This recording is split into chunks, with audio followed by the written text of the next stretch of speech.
Assalamualaikum warahmatullahi wabarakatuh. Bismillahirrahmanirrahim. Alhamdulillahilladzi ja'alana minal muslimin al-muwahhidin. Wassalatu wassalamu ala khatamil anbiya'i wal mursalin.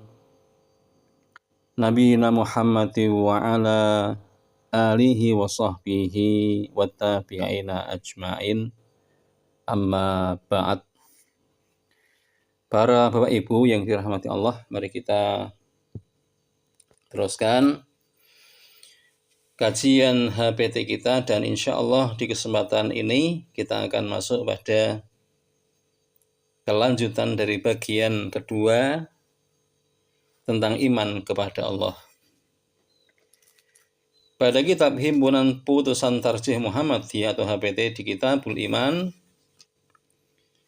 pada bab al-imanu billahi azza wa jalla, iman kepada Allah azza wa jalla, maka pada bagian terakhir diberikan satu catatan atau tambih, pengingat.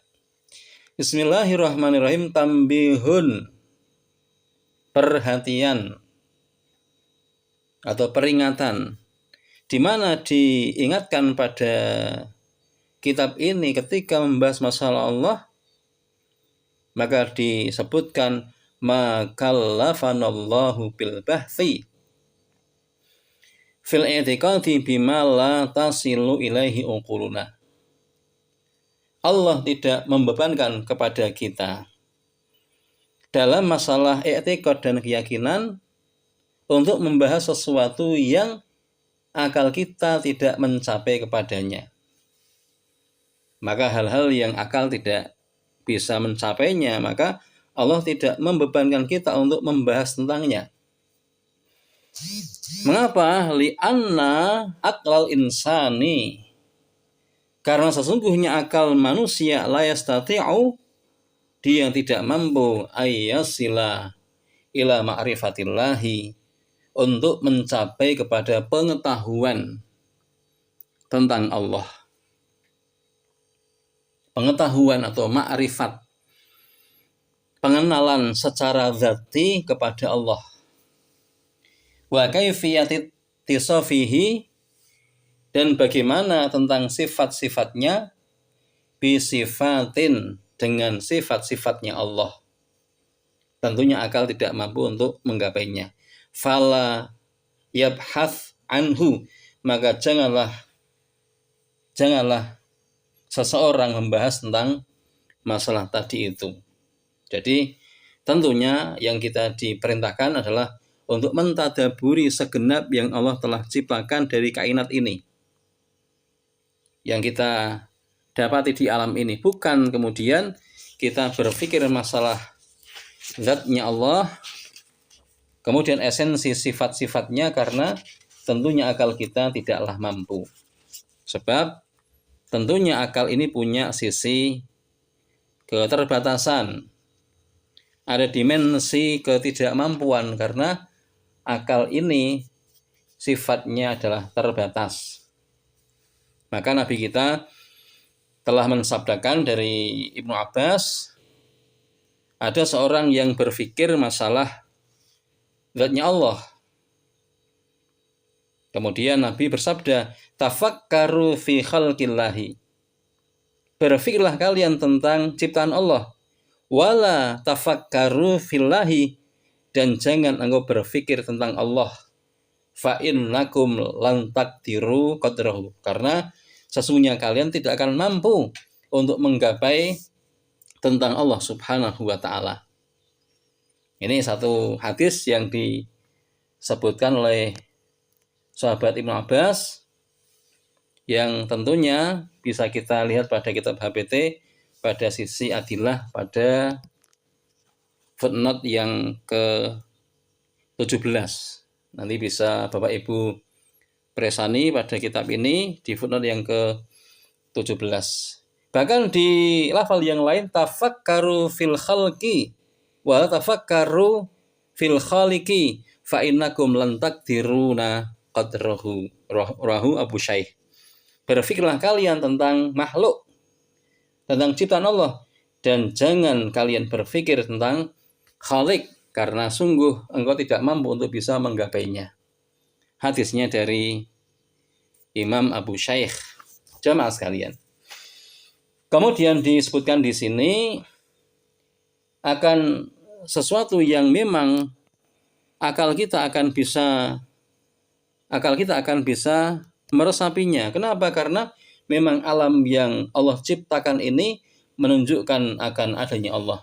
Wa laisa fi wujudihi ta'ala syakun. Dan tiadalah keraguan dalam wujudnya Allah. Allah zat yang memang ada.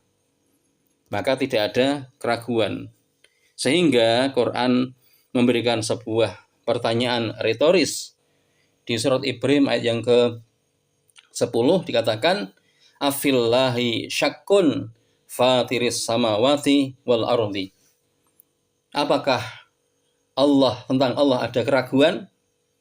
Dia pencipta langit dan bumi, maka tentunya tidak ada keraguan. Wa qasadda al-Qur'anu, dan Al-Qur'an telah memberikan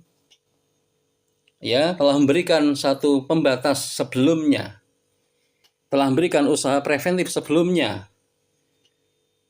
Ala al-uquli babal haudhi, kepada akal untuk menutup pintu-pintu terlalu melibatkan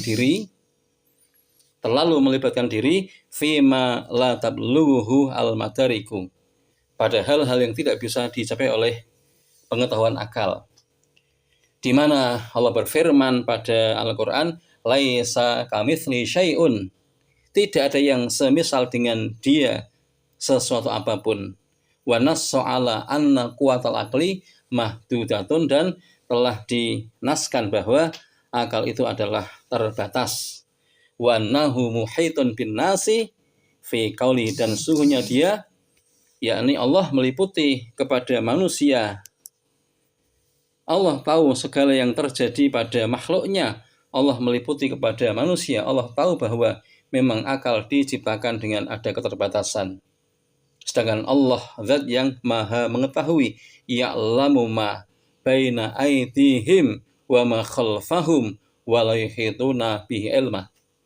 Allah mengetahui apa yang ada di antara mereka, baik di belakang mereka, di depan mereka, yang berlalu. Allah meliputi akan mereka, dan mereka tidak meliputi akan Allah ilmunya. Jadi kalau Allah maha tahu, sedangkan makhluk tidak serba tahu. Wa kafa bil mu'minina syughlan, dan cukuplah bagi seorang yang beriman, orang-orang mukmin, untuk menyibukkan diri ayyatadabbaru fi makhluqatihi, untuk mentadaburi, untuk merenungkan tentang makhluk-makhluk ciptaannya Allah, tentang makhluk yang ada, liyastadillu ala wujudihi, untuk menjadikan sebuah inspirasi dalil akan adanya Allah, wa qudratihi, dan akan kekuasaannya Allah, wa hikmatihi, dan akan hikmahnya Allah dalam menciptakan alam raya yang ada di depan kita ini.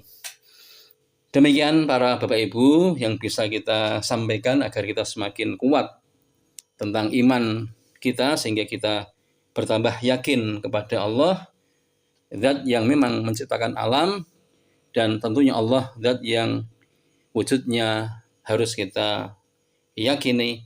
Allah zat yang ada, yang telah menciptakan segenap yang ada ini. Demikian, ada salah kurang, mohon dimaafkan. Walhamdulillahirabbil alamin. Wassalamualaikum warahmatullahi wabarakatuh.